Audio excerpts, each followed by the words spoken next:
ચાલો આજે ગુજરાતની ધરતી પરથી શૌર્યની એક એવી ગાથા સાંભળીએ જે સદીઓથી લોકોના હૃદયમાં ગુંજી રહી છે. આ માત્ર એક વાર્તા નથી, પણ એક એવા મહાન બલિદાનની અમર કહાણી છે જ્યાં એક વીર યોદ્ધાએ ધર્મ અને કર્તવ્યને પોતાના જીવન કરતાં પણ ઉપર રાખ્યા. અને આ શબ્દો છે ને, એ જ આપણી આખી વાતનો સાર છે. આપણે અહીં કોઈ સામાન્ય જીવનની વાત નથી કરી રહ્યા. આપણે એક એવા જીવનની વાત કરી રહ્યા છીએ જેણે પોતાના કાર્યોથી, પોતાના બલિદાનથી અમરત્વ મેળવ્યું. કેવી રીતે? ચાલો જાણીએ. ખબર છે, આ સફરની શરૂઆત આપણે વાર્તાના અંતથી કરીશું. આજે જ્યાં ભવ્ય સોમનાથ મંદિર ઊભું છે, જ્યાં લાખો કરોડો શ્રદ્ધાળુઓ મહાદેવના દર્શન કરવા આવે છે, બસ ત્યાં જ એમના પ્રાંગણમાં એક મૌન રક્ષક સદીઓથી ઊભો છે. આ કોઈ સામાન્ય પથ્થર નથી હો. આ છે એક પાળિયો, એક વીર શહીદનું સ્મારક. અને નવાઈની વાત તો એ છે કે આજે પણ મંદિરમાં પ્રવેશતા પહેલા લોકો મહાદેવને નમન કરે એ પહેલા આ પાળિયા સામે માથું ઝુકાવે છે, જાણે કોઈ મહાન ઋણ ચૂકવી રહ્યા હોય. તો સવાલ એ જ થાય છે કે આખરે એ કોણ હતા? એવા તે કેવા મહામાનવ કે જેમને ખુદ મહાદેવ પહેલા માન આપવામાં આવે છે? બસ આ જ સવાલનો જવાબ આપણને ઇતિહાસના એ પાનાઓ પર લઈ જાય છે જ્યાં આ વીરની ગાથા સુવર્ણ અક્ષરે લખાયેલી છે. તો આ ગાથાના નાયક છે હમીરજી ગોહિલ, એક રાજપૂત રાજકુમાર જેમના માટે શૌર્ય અને શિવભક્તિ એમના શ્વાસ જેવા હતા. ચાલો જરા સમયમાં પાછા જઈએ. વાત છે 14મી સદીના અંતભાગની. લાઠીના રાજવી હતા હમીરજી ગોહિલ, અને એ જ સમયે પાટણનો સુબેદાર ઝફરખાન એક બહુ મોટી સેના લઈને સોમનાથ પર ચઢાઈ કરવાની તૈયારી કરી રહ્યો હતો. સંકટના વાદળો ઘેરાઈ રહ્યા હતા. અને હવે આવે છે હમીરજીના જીવનની એ ક્ષણ જેણે બધું બદલી નાખ્યું. એ ક્ષણ જ્યાં જિંદગીનો સૌથી મોટો આનંદ અને સૌથી મોટું કર્તવ્ય બંને એક જ સમયે એક જ જગ્યાએ આવીને ઊભા રહી ગયા. જરા એ દૃશ્યની કલ્પના તો કરો. લગ્નનો ભવ્ય મંડપ સજાયો છે, શરણાઈઓ વાગી રહી છે, ચારે બાજુ ખુશીનો માહોલ છે. વરરાજા બનેલા હમીરજી ગોહિલના હાથમાં મીંઢળ બંધાયેલું છે, શરીરે પીઠી લાગેલી છે અને આંખોમાં નવા જીવનના સપના છે. પણ ત્યાં જ એ ખુશીના માહોલમાં એક દૂત હાંફળો ફાંફળો દોડતો આવે છે અને એના શબ્દો જાણે શરણાઈના સૂરને વીંધી નાખે છે. સમાચારી હતા કે સોમનાથ પર હુમલો થયો છે અને તેને બચાવવા માટે કોઈ રાજા આગળ નથી આવી રહ્યો. હવે હમીરજીની સામે જિંદગીનો સૌથી અઘરો નિર્ણય હતો. એક બાજુ એમનું પોતાનું ભવિષ્ય હતું, પોતાનો સંસાર હતો, અને બીજી બાજુ હતા એમના આરાધ્ય દેવ મહાદેવ, એમના ધર્મની રક્ષાનું કર્તવ્ય. અને એમણે શું પસંદ કર્યું? એમણે એક સેકન્ડનો પણ વિચાર ન કર્યો. એ જ પીઠી ચોળેલા શરીરે, હાથમાં મીંઢળ સાથે એમણે તલવાર ઉપાડી અને લગ્નના મંડપમાંથી સીધા જ સોમનાથના રણ મેદાન તરફ ઘોડો દોડાવી મૂક્યો. તો લગ્નના મંડપમાંથી સીધા રણ મેદાન તરફ.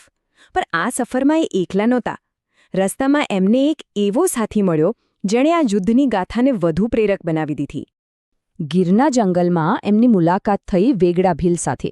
વિચારો, એક બાજુ રાજપૂત રાજકુમાર અને બીજી બાજુ આદિવાસી સમાજના વીર યોદ્ધા. બંનેના મૂળ અલગ, પણ ધ્યેય એક જ હતો: મહાદેવનું મંદિર બચાવવું. આ માત્ર એક લશ્કરી જોડાણ નહોતું, આ સામાજિક એકતાનું જીવંત ઉદાહરણ હતું. હવે લડાઈ બરાબરીની તો હતી જ નહીં.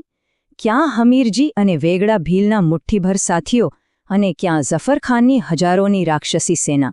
જીત લગભગ અશક્ય હતી, પણ એમના જુસ્સામાં કોઈ કમી નહોતી.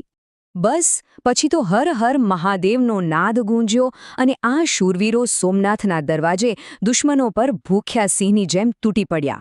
વેગડા ભીલ અને એમના સાથીઓએ ખૂબ બહાદુરીથી લડત આપી, પણ અંતે તેઓ વીરગતિને પામ્યા. અને હવે યુદ્ધ એવા તબક્કામાં પહોંચે છે જ્યાં જે થયું એ આજે પણ એક દંતકથા જેવું લાગે છે.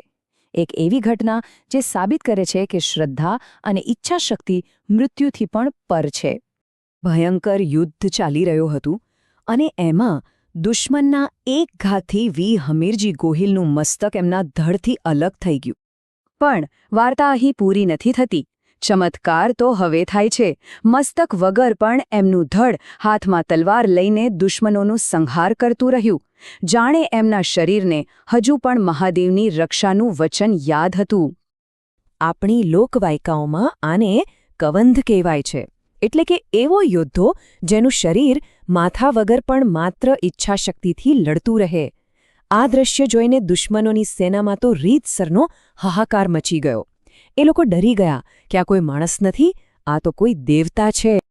તો હવે આપણે પાછા ત્યાં જ આવીએ છીએ જ્યાંથી આખી વાત શરૂ કરી હતી, પેલા પાળિયા પાસે. હવે પાળિયાનો અર્થ સમજાશે.